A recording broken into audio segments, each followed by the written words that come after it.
जय हिंद साथियों, स्वागत है आप सभी का संपूर्ण जी के जीएस चैनल पर। साथियों, अभी हम लोग जो बुक का तैयारी कर रहे हैं वो है रुक्मणी पब्लिकेशन बिहार एसएससी के लिए, जो कि बहुत ही ज़्यादा महत्वपूर्ण बुक ये एग्जाम के पॉइंट ऑफ व्यू से बहुत ही ज़्यादा महत्वपूर्ण बुक ये हर बार साबित होता है। तो देखिए, अभी हम लोग बिहार एसएससी की जो नई भर्ती आई है 2023 की, उसकी तैयारी कर रहे हैं, जिसमें हम लोगों ने अभी जो बुक को कवर करते हैं वो है रुक्मणी पब्लिकेशन का, जो कि टोटल टेस्ट सीरीज दिया गया है विद डिस्कशन के साथ। टोटल 24 सेट्स इसमें दिए गए हैं और हम लोगों ने अभी तक 10 सेट्स को विथ डिस्कशन के साथ कंप्लीट कर लिया है। तो जो भी बच्चे हमारे चैनल पर नए हैं, चैनल के प्लेलिस्ट में जाएं या फिर वीडियो के डिस्क्रिप्शन में आप लोगों को टेलीग्राम और फिर पहले का टोटल जो 10 सेट्स हैं, पहले के टोटल क्लास का लिंक दे दिया गया है। आप लोग वीडियो के डिस्क्रिप्शन में जा करके वहां से भी लिंक लेकर के आप लोग सारे वीडियो को वॉच करिए और टेलीग्राम पर आइए, वहां पर फ्री में पीडीएफ आप लोगों को उपलब्ध करा दिया जाएगा। तो देखिए, अभी के क्लास में हम लोग देखेंगे 11 नंबर प्रैक्टिस सेट, जो कि एग्जाम के पॉइंट ऑफ व्यू से बहुत ही ज्यादा महत्वपूर्ण है। तो चलिए आइए, आज का पहला क्वेश्चन देखिए क्या कर रहा है कि 2 अक्टूबर 1953 की 2 अक्टूबर 1953 की सामुदायिक विकास कार्यक्रम लागू होने के पूर्व 1948 में सर्वप्रथम किन दो जिलों एक प्रायोगिक योजना शुरू किया गया? तो हो जाएगा आपका इटावा तथा Gorakhpur. Option number A right answer, Etawah तथा गोरखपुर। 2 अक्टूबर 1952 को सामुदायिक विकास कार्यक्रम लागू होने के पूर्व 1948 में उत्तर प्रदेश के इटावा और गोरखपुर में यह परियोजना जो है शुरू किया गया था। Option number A right answer, Etawah तथा गोरखपुर। चलिए सेकंड नंबर क्वेश्चन देखिए। सेकंड नंबर क्वेश्चन कर रहा है कि जनगणना 2011 के अनुसार बिहार में लिंगानुपात है। ठीक है, जनगणना 2011 के अनुसार बिहार में लिंगानुपात कितना है? तो आपका राइट आंसर हो जाएगा 918। Option number D right answer. और साथियों देखिए, यहाँ पर आप लोग एक और टॉपिक याद रखिएगा, इस क्वेश्चन से रिलेटेड ही एक टॉपिक है। ठीक है, याद आ गया तो आप लोग को बता दे रहे हैं कि राष्ट्रीय प्रसार सेवा, एक क्वेश्चन पूछा जाता है कि राष्ट्रीय प्रसार सेवा जो है यह कब प्रारंभ किया गया है? तो इसका आप लोग डेट याद रखिएगा कि 2 अक्टूबर 1953। ठीक है, 2 अक्टूबर 1953 को जो है राष्ट्रीय प्रसार सेवा प्रारंभ किया गया था। इसको आप लोग जरूर याद रखिएगा क्योंकि एग्जाम में पूछता है। ठीक है, चलिए सेकंड नंबर क्या क्वेश्चन कर रहा था? जनगणना 2011 के अनुसार बिहार में लिंगानुपात है तो कितना है? तो 218 है। जनगणना 2011 के अनुसार बिहार का लिंगानुपात कितना है? तो 918 है। और बिहार में सर्वाधिक लिंगानुपात 2011 के जनगणना के अनुसार कौन से जिले का था? अगर पूछते कौन से जिले का था तो बोलिएगा गोपालगंज का था। किसका था? तो गोपालगंज का सर्वाधिक लिंगानुपात था 2011 के जनगणना के अनुसार। और कितना था? तो 1021। ठीक है, 1021 कौन से सर्वाधिक हो जाएगा? गोपालगंज का। और याद रखिएगा कि भारत का लिंगानुपात 2011 के अनुसार जो है टोटल कितना था? तो 943 था। देखिए यहाँ पर बिहार का लिंगानुपात पूछ रहा था 2011 के जनगणना के अनुसार, तो 918 हो गया। अगर भारत का पूछ दे तो आप लोग बोलिएगा 943। ठीक है, अगर भारत का लिंगानुपात पूछ दे 2011 के जनगणना के अनुसार तो बोलिएगा 943। और 2011 के जनगणना के अनुसार सर्वाधिक लिंगानुपात वाला राज्य कौन सा होता है? जो हो जाएगा तो केरल हो जाएगा। ठीक है, सारे टॉपिक्स को आप लोग नोट करते रहिएगा। सर्वाधिक अगर राज्य पूछ दे भारत में तो केरल, और सर्वाधिक लिंगानुपात वाला अगर बिहार में राज्य पूछ दे तो गोपालगंज। चलिए नेक्स्ट क्वेश्चन देखिए। थर्ड नंबर क्वेश्चन हम लोग का क्या कर रहा है कि संस्कृति और शिक्षा का मौलिक अधिकार वर्णित है, तो किस अनुच्छेद में यह वर्णित किया गया है? तो अनुच्छेद 29 और 30 में वर्णित है। Option number B right answer हो जाएगा। देखिए, संस्कृति और शिक्षा का मौलिक अधिकार जो है अनुच्छेद 29 और 30 में वर्णित है। और भारतीय संविधान के मौलिक अधिकार अमेरिका के संविधान से लिया गया था। आप लोग इसको जरूर याद रखिएगा, बहुत ही ज्यादा ये वीवीआई क्वेश्चन है। ये इस क्वेश्चन से ज्यादा ये वीवीआई पॉइंट है जो अभी हम आप लोग को बता रहे हैं कि भारतीय संविधान में मौलिक अधिकार जो है, ये जो मौलिक अधिकार है यह पूछ देता है कि किस देश से लिया गया है? तो अमेरिका के देश से इसको लिया गया है। ठीक है, अमेरिका के संविधान से इसको लिया गया है। ठीक है, भारतीय संविधान में मौलिक अधिकार जो है यह अमेरिका के संविधान से लिया गया है। इसको आप लोग जरूर याद रखिएगा, बहुत ही ज्यादा महत्वपूर्ण पॉइंट है। चलिए फोर्थ नंबर क्वेश्चन देखिए। कमला कमला की सहायक नदियां है, तो कमला की जो सहायक नदियां हैं वो कौन कौन सी हो जाएगी? देखिए, तो सोनी भी होगी, डोरी भी होगी और बलान भी होगी। उपयुक्त सभी। ऑप्शन नंबर डी आपका राइट आंसर हो जाएगा। कमला की सहायक नदियां ये सभी हैं। चलिए नेक्स्ट क्वेश्चन देखिए। 5 नंबर क्वेश्चन कह रहा है निम्नलिखित में से कौन एक सूखाग्रस्त क्षेत्र है? तो कौन सा एक सूखाग्रस्त क्षेत्र है? तो हो जाएगा रॉयल सीमा। Option number C right answer. देखिए, रॉयल सीमा जो है यह सूखाग्रस्त क्षेत्र है। ऑप्शन नंबर सी आपका राइट आंसर हो जाएगा। और रॉयल सीमा क्षेत्र आंध्र प्रदेश के दक्षिणी क्षेत्र में स्थित है।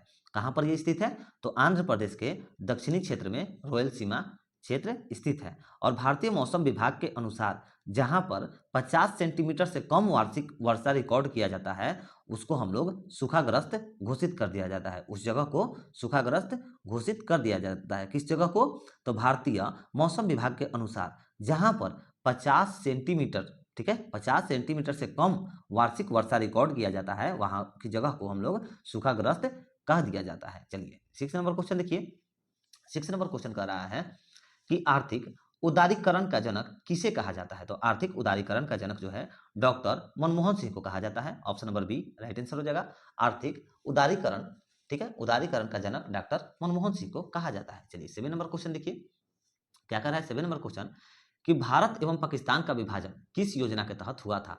तो भारत एवं पाकिस्तान का विभाजन जो है माउंटबेटन योजना के तहत हुआ था। Option number A right answer हो जाएगा। माउंटबेटन योजना के तहत भारत और पाकिस्तान का विभाजन किया गया था। Option number A right answer. और लॉर्ड माउंटबेटन जो है भारत के अंतिम वायसराय एवं स्वतंत्र भारत के प्रथम गवर्नर जनरल थे। ठीक है, माउंटबेटन जो है, लॉर्ड माउंटबेटन भारत के अंतिम वायसराय थे और स्वतंत्र भारत के प्रथम गवर्नर जनरल थे। और आप लोग को देखिए बहुत सारे बच्चों को अभी तक नहीं भी मालूम होगा, हम एकदम श्योर है कि नहीं मालूम होगा, ठीक है, जो अभी पॉइंट बताने वाले हैं, मगर बहुत ही ज्यादा इजी भी है। देखिए भारत और पाकिस्तान का विभाजन जो है यह क्यों हुआ था, किस आधार पर हुआ था, आप लोग को मालूम है? बहुत सारे बच्चों को नहीं मालूम है, जबकि बहुत ज्यादा महत्वपूर्ण पॉइंट है। कई बार एग्जाम में पूछ देता है तो बच्चे घबरा जाते हैं। तो इसका राइट आंसर हो जाएगा कि भारत पाकिस्तान का जो विभाजन है यह धर्म के आधार पर हुआ था। ठीक है, धर्म के आधार पर भारत और पाकिस्तान का विभाजन हुआ था। इसको आप लोग जरूर नोट्स में बना लीजिए और नोट करिएगा। चलिए 8 नंबर क्वेश्चन देखिए। अफीम पौधे के किस भाग से बनाई जाती है? तो अफीम जो है पौधे के फूल भाग से बनाई जाती है। ठीक है, फूल से प्राप्त किया जाता है अफीम को। Option number D right answer हो जाएगा, फूल। चलिए नेक्स्ट क्वेश्चन देखिए 9 नंबर। भूकंप होने से क्या होता है? तो देखिए भूकंप होने से जो है, देखिए वर्षा तो नहीं होती है, हाँ दरार होती है, बारूद विस्फोट यदि नहीं, आंधी तूफान होता है क्या? नहीं, नहीं होता है। चलिए option number B right answer हो जाएगा। भूकंप होने से दरार हो जाती है। आप लोग देखे होंगे जमीने में दरार हो जाती है, बिल्डिंग्स जो हैं उसमें दरार आ जाती हैं। चलिए और आप लोग याद रखिएगा कि सिस्मोग्राफी से जो है भूकंप के तीव्रता का अध्ययन किया जाता है। सिस्मोग्राफी यंत्र से भूकंप के तीव्रता का अध्ययन किया जाता है। चलिए 10 नंबर क्वेश्चन देखिए। दोस्त मोहम्मद खान के खिलाफ 1838 में हुई त्रिपक्षीय संधि पर किस किस के ने हस्ताक्षर किए थे? तो किस किस ने हस्ताक्षर उस पर किए थे? तो आपका राइट आंसर इसमें हो जाएगा लॉर्ड आर्कलैंड, महाराजा रणजीत सिंह और शाह सुजा। ठीक है, इन तीनों ने जो हस्ताक्षर उस पर किए थे। Option number D right answer हो जाएगा।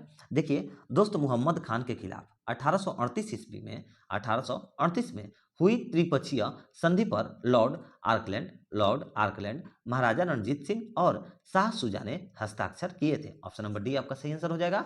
और दोस्त मोहम्मद खान अफगानिस्तान के शासक और बराक यज, ठीक है, बराक जय वंश का संस्थापक था। ठीक है, दोस्त दोस्त मोहम्मद खान अफगानिस्तान के शासक और बराक जय वंश का संस्थापक था। इसको आप लोग जरूर याद रखिएगा क्योंकि पूछ सकता है कि दोस्त मोहम्मद खान जो है यह कहाँ का शासक था? तो अफगानिस्तान के शासक और बराकजय, जो अगर वंश पूछ दे तो वंश भी बता दीजिएगा कि बराकजय वंश का संस्थापक था। ठीक है, चलिए नेक्स्ट क्वेश्चन देखिए। 11 नंबर क्वेश्चन क्या कह रहा है कि मठ चैत्य और स्तूप किस धर्म में संबंधित है? तो किस धर्म में संबंधित है? तो आपका राइट आंसर हो जाएगा बौद्ध धर्म में। Option number A right answer. देखिए इसमें जो है मठ जो है, मठ जहां बौद्ध जो है भिक्षु रखते थे, ठीक है, बौद्ध भिक्षु रहते थे उसको मठ कहा जाता था। और स्तूप जो है, स्तूप स्तूप जो है बुद्ध के मृत्यु के संबंध में है। स्तूप शब्द जो है यह बुद्ध के मृत्यु के संबंध में है। और मठ आप लोग को बता ही दिए कि जहां पर बौद्ध भिक्षु रहते हैं। और चैत्य जो बच रहा है हम लोग का लास्ट में, ये बीच वाला चैत्य जो है बौद्ध धर्म का पूजा गृह है। ठीक है, चैत्य जो है बौद्ध धर्म का पूजा गृह है। चलिए 12 नंबर क्वेश्चन देखिए। 12 नंबर क्वेश्चन कर रहा है गौतम बुद्ध द्वारा भिक्षुणी संघ की स्थापना कहाँ की गई थी? तो गौतम बुद्ध के द्वारा भिक्षुणी संघ की जो स्थापना है यह वैशाली में की गई थी। ऑप्शन नंबर सी आपका राइट आंसर हो जाएगा, वैशाली में की गई थी। और वैशाली की नगर वधु यानी कि आम्रपाली ने बौद्ध धर्म को अपनाया था। ठीक है, वैशाली की नगर वधु जो आम्रपाली ने बौद्ध धर्म को अपनाया था। चलिए नेक्स्ट क्वेश्चन देखिए। 13 नंबर क्वेश्चन कर रहा है कि मुद्रा के सापेक्ष गलत है। तो कौन है मुद्रा के सापेक्ष में जो गलत है? तो इसका सही आंसर हो जाएगा यह मुद्रा स्फीति को रोकता है। यह जो है गलत दिया गया है, ऑप्शन नंबर सी सही आंसर हो जाएगा। मुद्रा के संक्षिप्त गलत है कि यह मुद्रा स्फीति को रोकता है। और इसके देखिए इससे एक इंपॉर्टेंट पॉइंट बन रहा है कि जो हम मुद्रा स्फीति वर्ड जो बोल रहे हैं ना, मुद्रा का अधिक प्रचलन से मुद्रा स्फीति होता है, इसको भी आप लोग याद रखिएगा। मुद्रा के अधिक प्रचलन से मुद्रा स्फीति होता है। चलिए नेक्स्ट क्वेश्चन देखिए, 40 नंबर क्वेश्चन क्या कर रहा है आप लोग का कि एलाइसा, एलाइसा परीक्षण किसे पता लगाने के लिए किया जाता है। तो एलाइसा परीक्षण जो है यह एड्स की जांच का पता लगाने से होता है, option number B right answer. ELISA परीक्षण एड्स की जांच के लिए किया जाता है, ऑप्शन नंबर बी आपका सही आंसर हो गया एड्स। और एलाइसा का अगर पूरा नाम पूछते हैं तो आप लोग इसको याद रखिएगा कि एंजाइम, नोट करिए आप लोग, enzyme ENZYME enzyme linked LINKED linked immunosorbent IMMUNOSORBENT immunosorbent और ए से, ठीक है, ASSAY। फिर से बोल दे रहे हैं, एंजाइम लिंक्ड इम्यूनोसॉर्बेंट ए से, इसका एलिसा का फॉर्म हो जाएगा।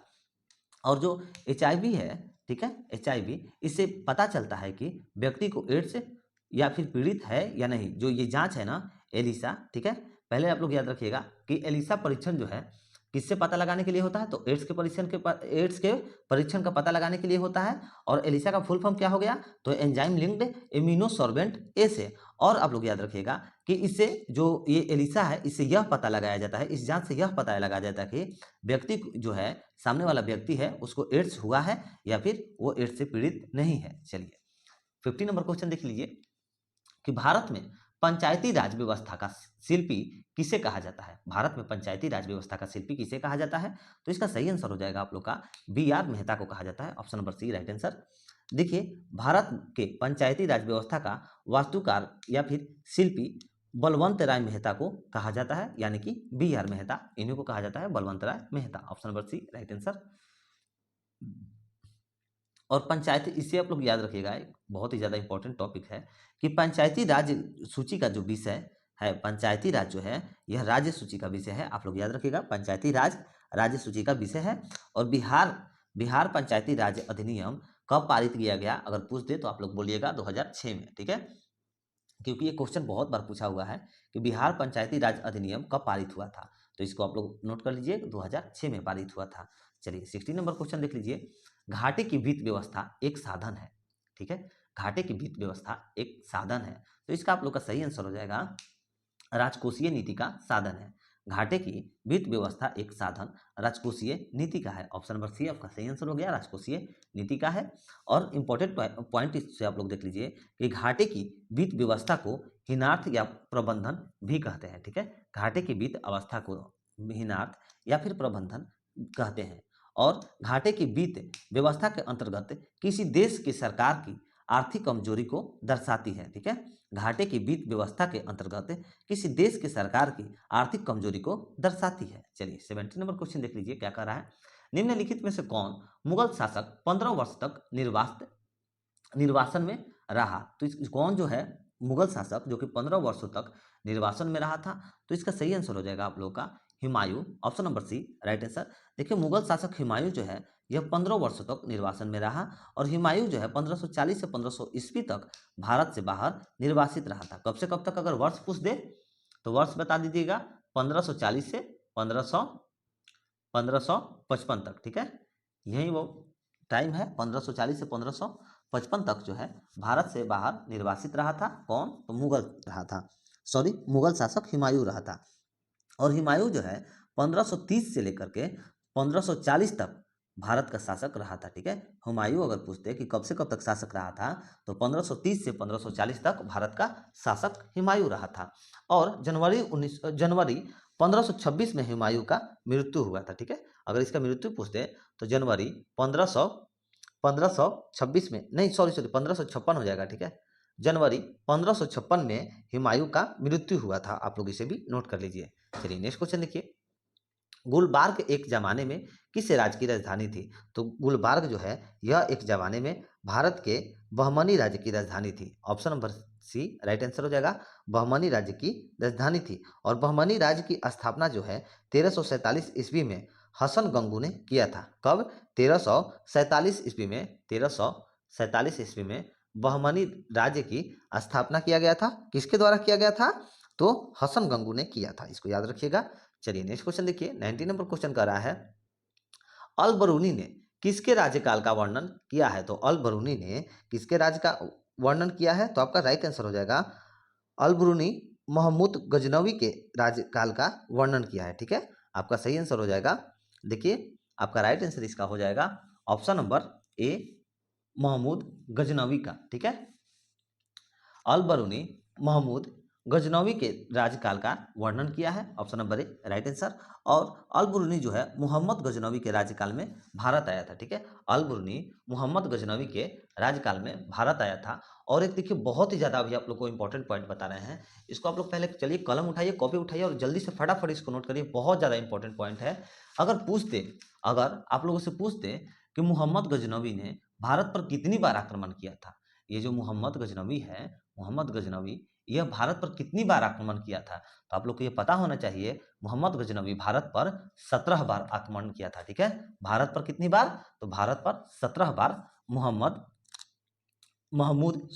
महमूद गजनवी ने भारत पर 17 बार आक्रमण किया था। चलिए 20 नंबर क्वेश्चन देखिए, गुरु तेग बहादुर को मृत्यु दंड किसने दिया था? तो गुरु तेग बहादुर को मृत्यु दंड औरंगजेब द्वारा दिया गया था, option number C right answer, Aurangzeb के द्वारा दिया गया था।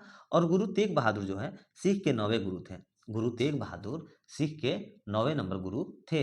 और गुरु तेग बहादुर को 1675 ईस्वी में मृत्यु दंड दिया गया था। देखिए यहाँ पर मृत्यु दंड किसके द्वारा दिया गया था? तो औरंगजेब के द्वारा। कब पूछ दे, वर्ष अगर पूछ दे तो 1675 बतला दीजिएगा। ठीक है, चलिए नेक्स्ट क्वेश्चन देखिए, 21 नंबर क्वेश्चन कर रहा है, टीपू सुल्तान की 1799 में किस युद्ध के दौरान मृत्यु हुई? तो 1799 में टीपू सुल्तान की जो है किस युद्ध के दौरान मृत्यु हुई? तो इसका सही आंसर हो जाएगा चतुर्थ आंगल मैसूर युद्ध, option number C right answer हो जाएगा। देखिए 1799 में चतुर्थ आंगल मैसूर युद्ध के दौरान टीपू सुल्तान की मृत्यु हो गई थी, option number C right answer हो जाएगा। और टीपू की मृत्यु जो है 4 मई 1799 में, 4 मई 1799 में श्रीरंगपट्टनम में युद्ध लड़ते हुए हुई थी। ठीक है, टीपू टीपू की जो मृत्यु हुई थी, यह टीपू सुल्तान की अगर मृत्यु पूछते हैं तो टीपू सुल्तान की मृत्यु जो है यह 4 मई 1799, 4 मई 1799, ठीक है, 4 मई 1799 में श्रीरंगपट्टनम में युद्ध लड़ते हुए हुई थी। चलिए नेक्स्ट क्वेश्चन देखिए, 22 नंबर क्वेश्चन कर रहा है कि मौर्य काल में भारत का किन देशों से अधिक व्यापारिक संबंध था? तो मौर्य काल में भारत का जो है किन देशों से अधिक ज्यादा व्यापारिक संबंध था? तो वो हो जाएंगे आपके चीन, मध्य एशिया, बर्मा, दक्षिणी एशिया और कुछ पश्चिमी देशों के राज्य, ऑप्शन नंबर सी आपका राइट आंसर हो जाएगा। मौर्य काल में भारत का चीन, मध्य एशिया, बर्मा, दक्षिणी एशिया और कुछ पश्चिमी देशों के साथ व्यापारिक संबंध था, ऑप्शन नंबर सी आपका राइट आंसर हो जाएगा। और मौर्य वंश के संस्थापक अगर पूछते कौन थे, तो मौर्य वंश के संस्थापक चंद्रगुप्त मौर्य थे। और मौर्य काल में ही चांदी के सिक्के को पढ़ने कहा जाता था। मौर्य काल में चांदी के सिक्के को पढ़ने कहा जाता था। चलिए नेक्स्ट क्वेश्चन देखिए, 23 नंबर क्वेश्चन कर रहा है, वर्ष 1928 में हिंदुस्तान सोशलिस्ट रिपब्लिकन, ठीक है, हिंदुस्तान सोशलिस्ट रिपब्लिकन एसोसिएशन की स्थापना कहाँ हुई थी? तो आपका सही आंसर इसका हो जाएगा दिल्ली में हुई थी। बहुत बार ये क्वेश्चन पूछा गया है, बहुत बार, बहुत ज्यादा महत्वपूर्ण है, VVI है। ठीक है, देखिए वर्ष 1928 में हिंदुस्तान सोशलिस्ट रिपब्लिकन एसोसिएशन की स्थापना जो है यह दिल्ली में हुई थी, option number B right answer हो जाएगा, दिल्ली में हुई थी। चलिए नेक्स्ट क्वेश्चन देखिए, निम्नलिखित में से किस महासागर का सबसे गहरा बिंदु जावा गर्त है? तो किस महासागर का? तो इसका आप लोग का सही आंसर हो जाएगा हिंद महासागर का, option number C right answer. देखिए हिंद महासागर का सबसे गहरा बिंदु जावा गर्त है। और जावा गर्त को सुंडा गर्त के नाम से भी जाना जाता है। जावा गर्त को सुंडा गर्त नाम से भी जाना जाता है। और सुंडा गर्त जो है यह पूर्वोत्तर हिंद महासागर में स्थित है। हिंद महासागर के पूर्व की तरफ में यह स्थित है सुंडा गर्त। ठीक है, चलिए नेक्स्ट क्वेश्चन देखिए, 25 नंबर क्वेश्चन कर रहा है कि महात्मा गांधी ने सर्वोदय की मान्यताएं किस पुस्तक से ग्रहण की थी? तो किस पुस्तक से ग्रहण की थी? तो इसका सही आंसर हो जाएगा one two this last, option number B right answer, one two this last, option number B सही आंसर हो जाएगा। महात्मा गांधी ने सर्वोदय की मान्यताएं जो है वन टू दिस लास्ट पुस्तक से ग्रहण की थी। और वन टू दिस लास्ट पुस्तक के लेखक कौन थे? तो जॉन रैंकिन्स थे। ठीक है, वन टू दिस लास्ट पुस्तक के लेखक कौन थे? तो जॉन रैंकिन्स थे। और महात्मा गांधी का सबसे प्रिय पुस्तक अगर पूछते कि कौन सा था, तो महात्मा गांधी का सबसे प्रिय पुस्तक गीता था। चलिए 26 नंबर क्वेश्चन देखिए, बिहार का पहला दैनिक हिंदी समाचार पत्र कौन था? तो बिहार का पहला दैनिक हिंदी समाचार पत्र सर्व हितैषी था, option number B right answer. और सर्व हितैषी समाचार पत्र जो है 1890 में पटना में प्रकाशित हुआ था। कब अगर पूछते तो 1890 में जो है सर्व हितैषी समाचार पत्र का पटना में प्रकाशित हुआ था। चलिए नेक्स्ट क्वेश्चन देखिए, 27 नंबर क्वेश्चन क्या कर रहा है? देखिए कह रहा है 27 नंबर की सूची 1 को सूची 2 के साथ सुमेलित करना है। ठीक है, और इसमें क्या बताना है? दिए गए कूट को प्रयोग कर सही उत्तर चुनना है। ठीक है, इसमें आप लोगों को सही उत्तर चुनना है। तो आपका राइट आंसर हो जाएगा, देखिए पहले आप लोग को मैच करना होगा। तो कथन है और फिर उसको किसने बोला है ये बताना है। तो मेरे शरीर पर पड़ी एक एक लाठी ब्रिटिश साम्राज्य के कफन में कील सीधे होगी। तो इसका सही आंसर हो जाएगा आप लोगों का लाला लाजपत राय। देखिए ऑप्शन नंबर सी में दिया गया है लाला लाजपत राय, ये हो जाएगा आप लोग का पहला। ठीक है, और हमने घुटने टेक कर रोटी मांगी किंतु उत्तर में हमें पत्थर मिले, यह किसने कहा था? तो यह महात्मा गांधी ने कहा था। ठीक है, इसका सामने ही हो गया। चलिए 2 नंबर। और देखिए सत्य सत्ता जागरूकता ही स्वाधीनता का मूल्य है, यह किसने कहा था? तो यह जवाहरलाल नेहरू कहे थे। और लास्ट बत रहा है हमारा इनकलाब जिंदाबाद, तो ये सब लोग जानते हैं कि भगत सिंह कहे थे। ठीक है, चलिए तो क्या आंसर हो गया? 3 2 4 1, 3 2 4 1 आपका राइट आंसर हो गया। देखिए किसी में दिया हुआ है क्या? 3 2 4 1, 3 2 4 1, हाँ देखिए ऑप्शन नंबर बी में दिया गया है, ऑप्शन नंबर बी आपका राइट आंसर हो गया। चलिए नेक्स्ट क्वेश्चन देखिए, 28 नंबर क्वेश्चन कर रहा है 1940 में व्यक्तिगत सविनय अयोध्या आंदोलन में दूसरा सत्याग्रही किसे चुना गया था? तो किसे चुना गया था? तो आपका राइट आंसर हो जाएगा जवाहरलाल नेहरू को चुना गया था, option number B right answer. 1940 ईस्वी के व्यक्तिगत सविनय अयोध्या आंदोलन में दूसरे सत्याग्रही जो है जवाहरलाल नेहरू थे उस वक्त। ठीक है, option number B right answer, Jawaharlal Nehru को चुना गया था। और 17 अक्टूबर 1940 को व्यक्तिगत सत्याग्रह प्रारंभ हुआ था। ठीक है, व्यक्तिगत सत्याग्रह कब प्रारंभ हुआ था? तो यह 17 अक्टूबर 1940 को प्रारंभ किया गया था। ठीक है, और प्रथम सत्याग्रही जो है इसके विनोबा भावे थे। प्रथम सत्याग्रही जो है विनोबा भावे थे। चलिए नेक्स्ट क्वेश्चन देखिए, लोकमान्य तिलक किस विचारधारा के पोषक थे? ठीक है, तो इसका सही आंसर हो जाएगा कि उग्र विचारधारा, option number B right answer हो जाएगा। लोकमान्य तिलक किस विचारधारा के पोषक थे? तो उग्र विचारधारा के थे, ऑप्शन नंबर बी आपका सही आंसर हो जाएगा। और बाल गंगाधर तिलक को भारत के उग्र विचारधारा का जनक माना जाता है। बाल गंगाधर तिलक को जो है भारत के उग्र विचारधारा का जनक माना जाता है। चलिए नेक्स्ट क्वेश्चन देखिए, 30 नंबर क्वेश्चन कर रहा है कि 1923 ईस्वी में चित्तरंजन दास और पंडित मोतीलाल नेहरू ने जिस स्वराज दल का निर्माण ने किया था उसका मुख्य कार्यक्रम था। तो उसका मुख्य कार्यक्रम क्या था? तो आपका इसका सही आंसर हो जाएगा चुनाव जीतकर विधानमंडलों में जाकर सरकार का विरोध करना, option number D right answer हो जाएगा। देखिए 1923 ईस्वी में चित्तरंजन दास और पंडित मोतीलाल नेहरू ने स्वराज्य दल की स्थापना की और उनका मुख्य उद्देश्य यह था कि चुनाव जीत करके विधानमंडलों में जाकर सरकार का विरोध करना। और आप लोग एक इंपॉर्टेंट पॉइंट नोट करिए कि स्वराज्य पार्टी की स्थापना 1923 ईस्वी में इलाहाबाद के आनंद भवन में हुआ था। स्वराज्य पार्टी की स्थापना 1923 ईस्वी में इलाहाबाद के अंदर भवन के में हुआ था। चलिए नेक्स्ट क्वेश्चन देखिए, 31 नंबर क्वेश्चन कह रहा है हम लोग का कि भारत के उत्तरी मैदान पूरी तरह से किस मिट्टी से निर्मित है? तो भारत के उत्तरी मैदान जो है पूरी तरह से किस मिट्टी से निर्मित है? तो इसका सही आंसर हो जाएगा जलोढ़ मिट्टी, option number B right answer. Bharat के उत्तरी मैदान जो है पूरी तरह से जलोढ़ मिट्टी से निर्मित है, ऑप्शन नंबर बी आपका सही आंसर हो जाएगा जलोढ़ मिट्टी। नेक्स्ट क्वेश्चन देखिए 32 नंबर, सर्वोच्च न्यायालय को संविधान के किस अनुच्छेद के अंतर्गत मूल अधिकारों की रक्षा के लिए राइट यानी कि लेखा जारी करने का अधिकार है? तो इसका सही आंसर हो जाएगा आपका अनुच्छेद 32। देखिए किसी, हाँ ऑप्शन नंबर डी में दिया गया है अनुच्छेद 32 आप लोग का राइट आंसर हो जाएगा।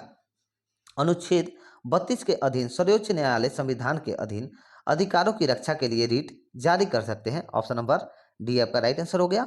और अनुच्छेद 32 को जो है डॉक्टर अंबेडकर ने संविधान का हृदय और आत्मा कहा था। अनुच्छेद 32 को डॉक्टर अंबेडकर ने संविधान का आत्मा और हृदय कहा था। चलिए नेक्स्ट क्वेश्चन देखिए, 33 नंबर क्वेश्चन कर रहा है कि अध्यादेश जारी करने का अधिकार राष्ट्रपति का कौन सा अधिकार है। तो राष्ट्रपति का कौन सा अधिकार है, तो विधायी अधिकार है। ऑप्शन नंबर आपका डी राइट आंसर हो जाएगा। देखिए अध्यादेश जारी करने का अधिकार जो है राष्ट्रपति को विधायी अधिकार है। Option number D right answer हो जाएगा। और भारतीय संविधान के अनुच्छेद 123 के अधीन राष्ट्रपति अध्यादेश जारी कर सकते हैं। ठीक है, राष्ट्रपति अध्यादेश जारी करते हैं तो कौन से अनुच्छेद के, तो अनुच्छेद 130 के अधीन राष्ट्रपति अध्यादेश जारी करते हैं। ऑप्शन नंबर डी इसका सही आंसर हो गया। तो 34 नंबर क्वेश्चन कर रहा है राज्यसभा को लोकसभा की तुलना में कुछ मामले में कम अधिकार है। इस संबंध में से निम्नलिखित में से कौन सा सही नहीं है। तो कौन सा सही नहीं है, तो आपका राइट आंसर हो जाएगा संवैधानिक। ठीक है, संवैधानिक संशोधन संबंधी प्रस्ताव लोकसभा में रखा जाएगा और वहां स्वीकार करने पर ही राज्यसभा में रखा जाएगा। यह कथन गलत दिया गया है। Option number A right answer हो गया। और राज्यसभा को लोकसभा के बराबर अधिकार है। राज्यसभा को लोकसभा के बराबर अधिकार है और संशोधन विधेयक से संबंधित है। ठीक है, राज्यसभा और लोकसभा के बराबर अधिकार जो है संविधान संशोधन विधेयक से संबंधित है, संबंध है। चलिए नेक्स्ट क्वेश्चन देखिए, 35 नंबर क्वेश्चन का रहा है कि राज्य के राज्यपाल की क्या स्थिति होती है। तो राज्य के राज्यपाल की जो है यह कार्यकारिणी का अध्यक्ष होता है। ऑप्शन नंबर आपका हो जाएगा ऑप्शन नंबर बी सही आंसर होगा इसका। देखिए वह राज्य की कार्यकारिणी का अध्यक्ष होता है। देखिए राज्य के राज्यपाल जो है, राज्य के राज्यपाल की स्थिति यह होती है कि वह राज्य की कार्यकारिणी का अध्यक्ष होता है। ऑप्शन नंबर बी सही आंसर हो जाएगा आप लोग का। और राज्यपाल जो है यह राज्य के संवैधानिक प्रमुख होते हैं। इसको भी आप लोग याद रखिएगा। ठीक है, कि राज्यपाल जो है यह राज्य के संवैधानिक प्रमुख होते हैं और राज्यपाल की नियुक्ति जो है राष्ट्रपति के द्वारा अनुच्छेद 155 के अंतर्गत होता है। अनुच्छेद 155 के अंतर्गत जो है यह क्या कहता है, हाँ, अनुच्छेद 155 के तहत जो है राज्यपाल की नियुक्ति राष्ट्रपति के द्वारा होती है। चलिए नेक्स्ट क्वेश्चन देखिए, 36 नंबर क्वेश्चन कह रहा है कि भारत के शासन को संसदीय कहा जाता है क्योंकि, तो भारत के शासन को संसदीय कहा जाता है क्योंकि कार्यकारिणी व्यवस्थापिका के प्रति उत्तरदायी है। Option number D right answer. देखिए यह कह रहा है कि भारत के शासन को संसदीय कहा जाता है क्योंकि कार्यकारिणी व्यवस्थापिका के प्रति उत्तरदायी है। Option number D right answer हो गया। और संसद व्यक्तिगत रूप से अपने क्षेत्र विशेष के लिए उत्तरदायी है। संसद जो है व्यक्तिगत रूप से अपने क्षेत्र विशेष के लिए उत्तरदायी है। चलिए नेक्स्ट क्वेश्चन, 37 नंबर क्वेश्चन देखिए, निम्नलिखित में से कौन से प्रकार के प्राधिकार भारत के राष्ट्रपति के पास है। तो कौन से हैं, तो देखिए इसका सही आंसर आपका हो जाना चाहिए 37 का। देखिए दूसरा नंबर एक तो सही होगा औपचारिक और कानूनी, और एक कोई सही होगा, हाँ देखिए संवैधानिक और नाम मात्र का। ऑप्शन नंबर 2 और 4 जो है यह राइट आंसर हो जाएगा। देखिए यह कह रहा है कि राष्ट्रपति के पास औपचारिक और कानूनी तथा संवैधानिक और मान मात्र का प्राधिकार है। ऑप्शन नंबर आपका सही आंसर हो जाएगा ऑप्शन नंबर डी। देखिए ऑप्शन नंबर डी सही आंसर हो जाएगा 2 और 4। चलिए 38 नंबर क्वेश्चन देखिए, 38 नंबर क्वेश्चन कर रहा है समर्थित सूची के विषयों पर केंद्र एवं राज्य दोनों ही कानून बना सकते हैं। ठीक है, ये सब लोग जानते हैं दोनों कानून बना सकते हैं, परंतु दोनों में विरोध की स्थिति में जो है वह क्या होगा। तो दोनों में जब विरोध का स्थिति आ जाता है, मतलब केंद्र और राज्य सरकार में दोनों में अगर विरोध का जो स्थिति आ जाता है तो उसके अनुसार उस वक्त केंद्र का कानून को मान्य दिया जाता है। Option number C right answer हो जाएगा। देखिए अगर कोई भी अगर जैसे अभी आप लोगों के टीचर वैकेंसी के लिए आया हुआ था ना, कि जैसे कि वो पहले तो क्या था कि कोर्ट अभी निर्णय ले रहा था, यानी कि केंद्र सरकार अभी निर्णय ले रहा था कि क्या होगा इस पर क्या नहीं, और राज्य सरकार का अपना निर्णय था। तो इसमें इसमें जो इस निर्णय में किसका मान्य दिया गया है, तो केंद्र सरकार का ही मान्य दिया गया है, क्योंकि केंद्र सरकार अगर कुछ भी अगर बोल देना तो उसका ही ज़्यादा मान्य रहता है, राज्य सरकार का ज़्यादा मान्य नहीं दिया जाता है। इसीलिए सही आंसर हो जाएगा केंद्र सरकार का कानूनी मान्य होता है। चलिए नेक्स्ट क्वेश्चन देखिए, 39 नंबर क्वेश्चन कर रहा है उत्तरी पूर्वी मानसून में सर्वाधिक वर्षा प्राप्त करने वाला राज्य है, तो उत्तरी पूर्वी मानसून में सर्वाधिक वर्षा प्राप्त करने वाला राज्य जो है वो तमिलनाडु है। Option number C right answer Tamil Nadu. देखिए उत्तरी पूर्वी मानसून में सर्वाधिक वर्षा तमिलनाडु में होती है। Option number C right answer. 14 number question देखिए, भूटान का आधिकारिक भाषा क्या है? तो भूटान का आधिकारिक भाषा जो है वह आप लोग का जोंगखा क्या हो जाएगा, Dzongkha. Option number A right answer. Bhutan का आधिकारिक भाषा जोंगखा हो जाएगा। Option number A right answer Dzongkha.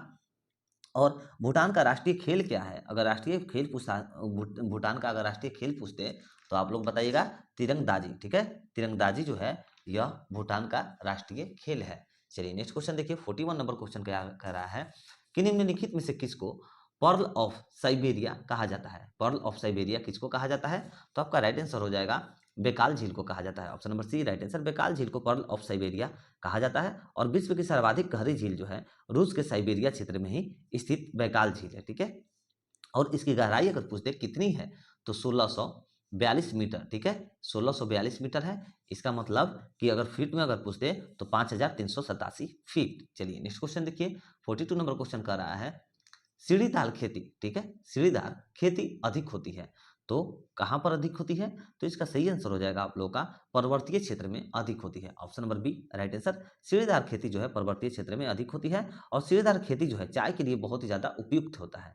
चाय के लिए सीढ़ीदार खेती जो है बहुत ज्यादा उपयुक्त होता है। और भारत में जो है सर्वाधिक चाय जो है वो कहाँ से प्राप्त होता है? तो सर्वाधिक चाय की खेती जो है वह असम राज्य में होता है। ठीक है, और भारत में चाय की खेती 1855 से प्रारंभ हुआ था, इसको भी याद रखिएगा। सॉरी 1835 से प्रारंभ हुआ था। चलिए नेक्स्ट क्वेश्चन देखिए, 43 नंबर क्वेश्चन कर रहा है राष्ट्रीय विकास परिषद का गठन कब किया गया? तो राष्ट्रीय विकास परिषद का जो गठन है वह 1992 में किया गया था। ठीक है, अगस्त 1992 को। Option number C right answer. राष्ट्रीय विकास परिषद का गठन अगस्त 1992 ईस्वी में किया गया था। नेक्स्ट क्वेश्चन देखिए, 44 नंबर क्वेश्चन कर रहा है कि भारत में प्रगतिशील कर प्रणाली का सर्वोत्तम उदाहरण है। तो इसका सर्वोत्तम उदाहरण क्या हो जाएगा? तो आयकर हो जाएगा। Option number D right answer. देखिए भारत में प्रगतिशील पर प्रणाली का सर्वोत्तम उदाहरण आयकर होता है, आयकर है। Option number D right answer. और आयकर को केंद्र द्वारा लगाया और वसूला किया जाता है। ठीक है, आयकर को केंद्र के द्वारा केंद्र शासक के द्वारा लगाया और वसूल किया जाता है। और केंद्र राज्य के बीच ही बांट भी दिया जाता है। और आयकर कानून जो है सर्वप्रथम 1860 ईस्वी में भारत में लगाया गया था। ठीक है, लाया गया था। कब लाया गया था? तो 1860 में आयकर 1860 में आयकर कानून सर्वप्रथम लाया गया था भारत में। चलिए 45 नंबर क्वेश्चन देखिए। चलिए परिवर्तनशील, ठीक है, परिवर्तनशील आरक्षित अनुपात और खुला बाजार कार्यवाही किसके साधन है? तो किसके साधन है? तो मौद्रिक नीति के साधन है। Option number A right answer.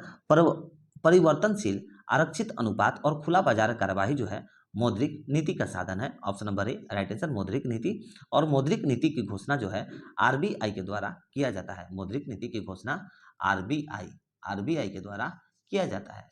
चलिए नेक्स्ट क्वेश्चन देखिए, अगस्त 2023 में इसरो ने किस सैटेलाइट बस प्रौद्योगिकी की निजी उद्योग को हस्तांतरित किया है? तो इसका सही आंसर आप लोग का हो जाएगा IMS-1। Option number B right answer. देखिए अगस्त 2023 में IMS-1 सैटेलाइट बस प्रौद्योगिकी को निजी उद्योग को हस्तांतरित किया गया है। चलिए option number B right answer हो गया। 47 नंबर क्वेश्चन देखिए, जुलाई 2023 में यूनेक्स, ठीक है, यूनेक्स कनाडा ओपन 2023 में पुरुष एकल का खिताब लक्ष्य सेन ने किस खिलाड़ी को हराकर जीता है? तो लक्ष्य सेन ने किस खिलाड़ी को हरा करके जीता है? तो इसका राइट आंसर हो जाएगा ली सिफेंग। ठीक है, देखिए ली सिफेंग किसमें दिया गया है? ली सिफेंग चीन। देखिए ये चीन का है। Option number B right answer ली सिफेंग चीन हो जाएगा। देखिए जुलाई 2023 में यूनेक्स कनाडा ओपन 2023 में पुरुष एकल का खिताब जो है लक्ष्य सेन ने चीन के ली सिफेंग को हरा करके जीता है। ऑप्शन नंबर बी सही आंसर हो गया आपका। चलिए नेक्स्ट क्वेश्चन देखिए, 48 नंबर क्वेश्चन कर रहा है संयुक्त राज्य अमेरिका की पहली भारतीय मूल की उपराष्ट्रपति कमला हैरिस की जीवनी के बारे में कमला हैरिस फेनोमेनल वुमन नामक पुस्तक जो है किसके द्वारा लिखा गया है? तो इसका सही आंसर हो जाएगा चिंदानंद राजघट्टा के द्वारा लिखा गया है। Option number A right answer. देखिए संयुक्त राज्य अमेरिकी की पहली भारतीय मूल की उपराष्ट्रपति कमला हैरिस की जीवनी पर, ठीक है, जीवनी के बारे में कमला हैरिस फिनोमेनल वुमन नामक पुस्तक जो है वह चिंदानंद राजघट्टा द्वारा लिखा गया है। चलिए नेक्स्ट क्वेश्चन देखिए, 49 नंबर क्वेश्चन कर रहा है कि जून 2023 में भारत सरकार द्वारा मणिपुर हिंसा की जांच के लिए किसकी अध्यक्षता में एक जांच कमेटी का गठन किया गया था? तो किसकी अध्यक्षता में? तो अजय लांबा के अध्यक्षता में। Option number D right answer. जून 2023 में भारत सरकार द्वारा मणिपुर हिंसा की जांच के लिए अजय लांबा की अध्यक्षता में एक जांच कमेटी का गठन किया गया था। Option number D right answer. Next question देखिए, चीन के हांग छो, ठीक है, चीन के हांग छो में एशिया खेल 2023 के उद्घाटन समारोह के दौरान किसे भारतीय दल का नेतृत्वकर्ता के रूप में ध्वजवाहक के लिए चुना गया है? तो किसको चुना गया है? तो इसका सही आंसर हो जाएगा हरमनप्रीत सिंह और लवलीना बरहोले, ठीक है। ऑप्शन नंबर आप लोग का हो जाएगा ए और बी, देखिए दोनों सही है। Option number C right answer हो जाएगा हरमनप्रीत सिंह और लवलीना गोहेन। देखिए इसमें जो है हरमनप्रीत सिंह जो है यह भारतीय हॉकी टीम की कप्तान है। देखिए हरमनप्रीत सिंह जो है यह भारतीय हॉकी टीम की कप्तान है। और ये जो है लवलीना बेरगोहेन, ये जो है असम राज्य की लवलीना बेरगोहेन भारतीय महिला मुक्केबाज है, ठीक है, यह भारतीय महिला मुक्केबाज है। चलिए नेक्स्ट क्वेश्चन देखिए, 51 नंबर क्वेश्चन कर रहा है ट्रेडमिल टेस्ट कौन सी चिकित्सा से संबंधित है? तो इसका सही आंसर हो जाएगा आप लोग का हृदय। Option number A right answer. Treadmill test जो है हृदय चिकित्सा से संबंधित है। Option number A right answer. Next question देखिए, कृषि और खाद्य उत्पादन के क्षेत्र में असाधारण योगदान के लिए 2023 का प्रतिष्ठित बोरलॉग फील्ड अवार्ड से किसे सम्मानित किया गया है? तो इस अवार्ड से जो है किसे सम्मानित किया गया है? तो स्वाति नायक को। Option number C right answer हो जाएगा। देखिए कृषि और खाद्य उत्पादक के क्षेत्र में असाधारण योगदान के लिए 2023 का प्रतिष्ठित बोरलॉग फील्ड अवार्ड से स्वाति नायक को सम्मानित किया गया है। Option number C right answer Swati नायक। नेक्स्ट क्वेश्चन देखिए, 53 नंबर क्वेश्चन कर रहा है यदि किसी पिंड का संवेग n गुना कर दिया जाए तो उसकी गतिज ऊर्जा हो जाएगी। तो उसकी गतिज ऊर्जा आप सभी को तो पता होना चाहिए, उसकी गतिज ऊर्जा जो है n² गुना हो जाएगा। Option number D right answer हो जाएगा। चलिए नेक्स्ट क्वेश्चन देखिए, 54 नंबर क्वेश्चन कर रहा है एक कॉम्पैक्ट डिस्क यानी कि सीडी किस प्रकार की डाटा भंडारण पद्धति होती है? तो इसका पद्धति होती है, तो इसका सही आंसर हो जाएगा आप लोग का प्रकाशित यानी कि optical. Option number B right answer. एक कॉम्पैक्ट, ठीक है, एक कॉम्पैक्ट यानी कि सीडी प्रकाशित ऑप्टिकल द्वारा जो है डाटा भंडार किया जाता है, ठीक है। ऑप्शन नंबर आपको का बी सही आंसर हो गया इसका, प्रकाशित यानी कि ऑप्टिकल। चलिए नेक्स्ट क्वेश्चन देखिए, 55 नंबर क्वेश्चन कर रहा है उदासीन परमाणु में कौन से कण सामान्य होते हैं? तो उदासीन परमाणु में जो है देखिए इसका सही आंसर ई इनवर्स और पी प्लस होना चाहिए, ई माइनस पी प्लस हो जाएगा। Option number C right answer हो जाएगा। उदासीन परमाणु में जो है ई माइनस पी प्लस कण सामान्य होते हैं। Option number C right answer हो जाएगा। नेक्स्ट क्वेश्चन देखिए, 56 नंबर क्वेश्चन कर रहा है जीवन रक्षक हार्मोन्स किस ग्रंथि से सर्वाहित होते हैं? तो किस ग्रंथि से सर्वाहित होते हैं? तो इसका सही आंसर होना चाहिए एड्रीनल ग्रंथि, ठीक है। Option number A right answer. जीवन रक्षक हार्मोन जो है वह एड्रीनल ग्रंथि से स्रावित होते हैं। Option number A right answer adrenal. और एड्रीनल जो है हार्मोन को लड़ो और उड़ो हार्मोन कहते हैं। एड्रीनल हार्मोन को जो है लड़ो और उड़ो हार्मोन कहा जाता है। चलिए नेक्स्ट क्वेश्चन देखिए, 57 नंबर क्वेश्चन कह रहा है कि निम्नलिखित में से कौन सा भाग मानव की कंकालीय संरचना से संबंधित है? तो कौन सा भाग है? तो जांघ की हड्डी। ऑप्शन नंबर बी सही आंसर हो गया। जांघ की हड्डी जो है मानव की कंकालीय संरचना से संबंधित है और मानव शरीर का जो ढांचा है बनाने वाले अंग को कंकाल तंत्र कहते हैं, ठीक है। मानव शरीर का जो ढांचा है बनाने वाले अंग को कंकाल तंत्र कहा जाता है। 58 नंबर क्वेश्चन देखिए, एक व्यक्ति का भार लिफ्ट में अपने भार का दोगुना होता है, इस दशा में उसका त्वरण होगा। देखिए ये तो क्वेश्चन बहुत बार पूछा गया है, आप सभी को इसका आंसर मालूम होना चाहिए, ठीक है। पता नहीं आप लोग को मालूम है कि नहीं, सबको मालूम होना चाहिए क्योंकि बहुत बार ये क्वेश्चन पूछा गया है, ठीक है। एक व्यक्ति का भार लिफ्ट में अपने भार का दोगुना होता है, इस दशा में जो है उसका त्वरण जो है जी ऊर्ध्वाधर, ठीक है, ऊर्ध्वाधर ऊपर की ओर होगा, ठीक है। Option number B right answer हो जाएगा। जी उदर ऊपर की ओर होगा।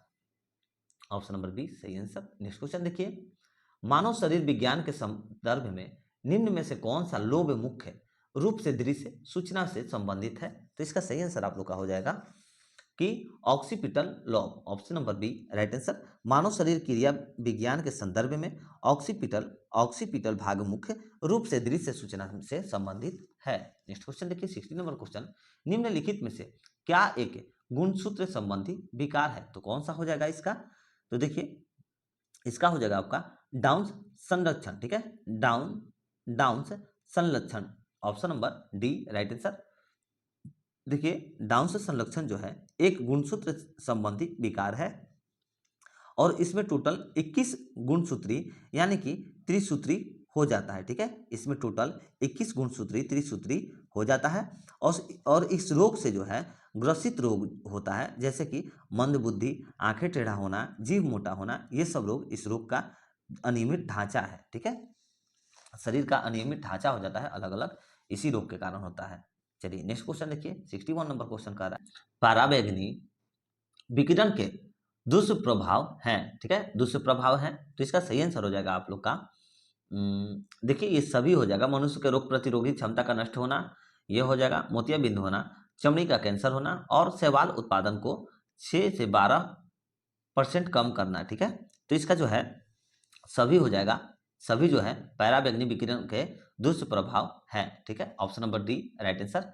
चलिए नेक्स्ट क्वेश्चन देखिए कि एक स्थलीय पारिस्थितिकी प्रणाली में हरे पौधे अपनी पत्तियों पर पड़ने वाले सूर्य के प्रकाश की लगभग डैश ऊर्जा ग्रहण करते हैं और इसे खाद्य ऊर्जा में परिवर्तित करते हैं। तो इसका सही आंसर हो जाएगा 1%। Option number B right answer हो जाएगा 1%। देखिए एक स्थलीय परिस्थितिकी प्रणाली में हरे पौधे अपनी पत्तियों पर पड़ने वाले सूर्य को प्रकाश की लगभग 1% ऊर्जा ग्रहण करते हैं और इसे खाद्य ऊर्जा में परिवर्तित करते हैं। और एक टॉपिक याद रखिएगा कि सूर्य के प्रकाश जो कि पत्ती पर पड़ता है उसका 83% भाग पत्ती द्वारा अवशोषित होता है। कितना? 83% भाग जो है पत्ती के द्वारा ही अवशोषित होता है। और इसमें देखिए, और इसमें हो जाएगा कि 83% भाग तो है पत्ती के द्वारा अवशोषित होता है और 12% भाग परावर्तित होता है और एवं 5% भाग जो है परगत, ठीक है, पारगत होता है। चलिए नेक्स्ट क्वेश्चन देखिए 63 नंबर क्वेश्चन कि एक समान वृत्तीय गति में होता है। तो एक समान वृत्तीय गति में होता है तो क्या होता है? तो इसका सही आंसर हो जाएगा चाल अक्षर एवं वेग चर रहते हैं। Option number D right answer. एक समान वृत्तीय गति में चाल अक्षर एवं वेग चर रहते हैं। चलिए नेक्स्ट क्वेश्चन देखिए 64 नंबर क्वेश्चन कर रहा है कि किसी द्रव्य को वाष्प में परिवर्तन, ठीक है, किसी द्रव्य को वाष्प में परिवर्तित कर दूसरे स्थान पर भेजने एवं फिर उसे ठंडा कर द्रव्य में परिवर्तन कर लेने की प्रक्रिया को क्या कहा जाता है? तो इसका सही आंसर हो जाएगा आप लोगों का कि आसवन कहा जाता है। Option number B right answer. किसी द्रव्य को वाष्प में परिवर्तित कर दूसरे स्थान पर भेजने और फिर उसे ठंडा करके द्रव्य में परिवर्तित कर लेने की प्रक्रिया को आसवन कहते हैं। और द्रव्य में जो है वाष्पन की क्रिया होती है, द्रव्य में वाष्पन की क्रिया होती है। चलिए नेक्स्ट क्वेश्चन 65 नंबर क्वेश्चन देखिए कि नमक मिश्रित कपूर को शुद्ध किया जा सकता है। नमक मिश्रित कपूर को शुद्ध किया जा सकता है। तो इसका सही आंसर हो जाएगा आप लोगों का कि ऊर्ध्व पातन के द्वारा, ठीक है, ऊर्ध्व पातन के द्वारा जो है नमक मिश्रित कपूर को शुद्ध किया जा सकता है। Option number C right answer. Next question देखिए 66 नंबर क्वेश्चन कर रहा है कि केचुए का मुख्य विसर्जित पदार्थ जो नेफ्रिडिया, ठीक है, नेफ्रिडिया द्वारा छोड़ा जाता है। तो इसका आप लोग का राइट आंसर हो जाएगा urea. Option number C right answer. देखिए केचुए का मुख्य विसर्जित पदार्थ जो है यूरिया, जो नेफ्रिडिया द्वारा जाता है। ऑप्शन नंबर आप लोग का सी हो जाएगा यूरिया। और केचुए को किसान का मित्र भी कहा जाता है। और याद रखिएगा कि यूरिया में जो है, देखिए पहला हो गया केचुए को जो है किसान का मित्र कहा जाता है और यूरिया में जो है, यूरिया में नाइट्रोजन की मात्रा 46% होती है, ये भी याद रखिएगा। यूरिया में नाइट्रोजन की मात्रा कितनी होती है? तो 46% होती है। चलिए नेक्स्ट क्वेश्चन देखिए, कोरल बनने का मुख्य संबंध है। तो कोरल बनने का मुख्य संबंध है, तो इसका सही आंसर हो जाएगा आप लोग का एंथोजोआ, ठीक है, Anthozoa. Option number C right answer. एंथोजुआ से कोरल से बनने का संबंध है। ऑप्शन नंबर सी सही आंसर हो गया। नेक्स्ट क्वेश्चन देखिए, रसायन विज्ञान में प्रथम नोबेल पुरस्कार विजेता कौन है? तो रसायन विज्ञान में प्रथम नोबेल पुरस्कार विजेता कौन है? तो इसका आप लोग का सही आंसर हो जाएगा जोकोबस Henricus weight of. Option number D right answer हो जाएगा। देखिए, रसायन विज्ञान में प्रथम नोबेल पुरस्कार विजेता जोकोबस हेनरिकस वेट ऑफ थे, और नोबेल पुरस्कार जो है 1901 से दिया जाता है, ये भी आप लोग याद रखिएगा। नोबेल पुरस्कार जो है, नोबेल पुरस्कार यह 1901 से दिया जाता है। चलिए 69 नंबर क्वेश्चन देखिए, सुमेलित कीजिए, इसको जो है सुमेलित करना है, तो सुमेलित करिए। देखिए, गोबर गैस का आप लोग का हो जाएगा CH4 पहला नंबर, कोल गैस का हो जाएगा आप लोग का H2 प्लस CH4, ठीक है, दूसरा नंबर। फिर क्या करा है, प्रोड्यूसर गैस, तो प्रोड्यूसर गैस का आप लोग का हो जाएगा कि CO प्लस N2, ठीक है, दूसरा नंबर। लास्ट का वाटर गैस का हो जाएगा आप लोग का CO प्लस H2, ठीक है। तो क्या आंसर हो गया, 3 3 4 2 1, 3 4 2 1 इसका राइट आंसर हो जाना चाहिए। 3 4 2 1, देखिए किसी में दिया गया है क्या 3 4 2 1? हाँ, देखिए ऑप्शन नंबर 1 में दिया गया है 3 4 2 1, इसका राइट आंसर हो जाएगा। नेक्स्ट क्वेश्चन देखिए कि मृत्युपरांत शरीर की जांच अथवा पोस्टमार्टम को क्या कहते हैं? तो इसको आप लोग क्या कहा जाता है? तो ऑटोप्सी कहा जाता है, ऑटोप्सी कहा जाता है। Option number B right answer. देखिए, मृत्युपरांत शरीर की जांच को जो है अथवा पोस्टमार्टम को ऑटोप्सी कहा जाता है। Option number B right answer. और देखिए, ऑटोप्सी के द्वारा ही मृत्यु के वास्तविक कारणों को जानने का प्रयास किया जाता है। ऑटोप्सी यानी कि पोस्टमार्टम के द्वारा ही मृत्यु के जो कि जांच होने के कारण, मृत्यु का असली कारण जांच होने के पोस्टमार्टम जांच होने के कारण ही पता लग पाता है। चलिए 71 नंबर क्वेश्चन देखिए, मानव शरीर में भोजन के पाचन के संदर्भ में लाइपेज का जो स्त्राव है वो कहाँ से होता है? तो इसका सही आंसर हो जाएगा अमाशय से होता है। Option number A right answer अमाशय। Next question देखिए, सूर्य की सूर्य की हानिकारक, ठीक है, सूर्य की हानिकारक किरणों से आंखों की रक्षा के लिए धूप में चश्मे में प्रयुक्त कांच में किसका मिश्रण होता है? ठीक है, तो इसका सही आंसर आप लोग का हो जाना चाहिए ferrous oxide. Option number C right answer. देखिए, सूर्य की हानिकारक किरणों से आंखों की रक्षा के लिए धूप के चमकने में प्रयुक्त जांच में किसका मिश्रण किया होता है? तो इसका सही आंसर हो गया फेरस ऑक्साइड, ठीक है, option number C right answer, ferrous oxide का मिश्रण होता है। नेक्स्ट क्वेश्चन देखिए, 73 नंबर क्वेश्चन कर रहा है, प्लव्यमान जीन, ठीक है, यानी कि जंपिंग जीन्स के सिद्धांत का प्रतिपादन किसने किया था? तो किसने किया था? तो इसका सही आंसर हो जाएगा बारबरा मैक्टिंटोक, ठीक है, option number C right answer, Barbara, ठीक है, Barbara मैकलिंटोक, option number C right answer हो जाएगा। देखिए, प्लव्यमान जीन यानी कि जंपिंग जीन्स के सिद्धांत पर जो है प्रतिपादन बारबरा मैकलिंटोक के द्वारा किया जाता है, ठीक है, option number C right answer.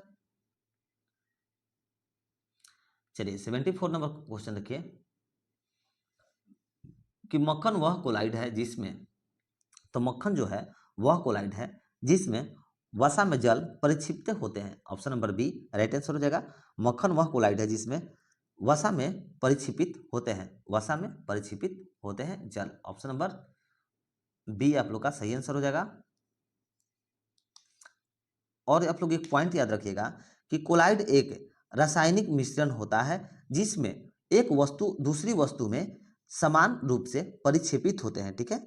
Collide एक रासायनिक मिश्रण होता है जिसमें एक वस्तु दूसरी वस्तु में सामान्य रूप से परिक्षेपित होता है। नेक्स्ट क्वेश्चन देखिए, 75 नंबर क्वेश्चन कर रहा है, आदर्श गैस का इलेक्ट्रॉनिक विन्यास है। तो आदर्श गैस का इलेक्ट्रॉनिक विन्यास हो जाएगा आप लोगों का 1s² 2s² और 2 का power p6। Option number A is the right answer.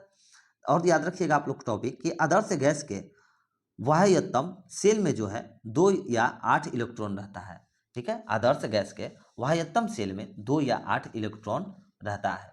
चलिए तो साथियों, यही था हम लोगों का आज का प्रैक्टिस सेट नंबर 11। ऐसे हम लोग daily practice set number complete करते रहेंगे और बहुत सारे बुक्स के प्रैक्टिस सेट हम लोग बहुत ही जल्द कंप्लीट करके अपने आप लोगों की तैयारी को जीरो लेवल से एक अच्छे स्तर तक लेकर चले जाएंगे और एग्जाम आते आते फिर से आप लोगों को सारा का प्रैक्टिस करा दिया जाएगा। तो अगर आप लोगों को वीडियो अच्छा लगता है, हेल्पफुल रहता है आप लोगों के लिए, तो प्लीज़ वीडियो को लाइक करिए, अपने दोस्तों मित्रों के पास शेयर करिए। और आप लोग अगर चैनल पर नए हैं तो चैनल को सब्सक्राइब करके बेल आइकन जरूर दबा लीजिए ताकि आने वाली वीडियो की हर नोटिफिकेशन आप लोगों को मिलती रहे। तो चलिए मिलते हैं नेक्स्ट वीडियो में। जय हिंद, जय भारत।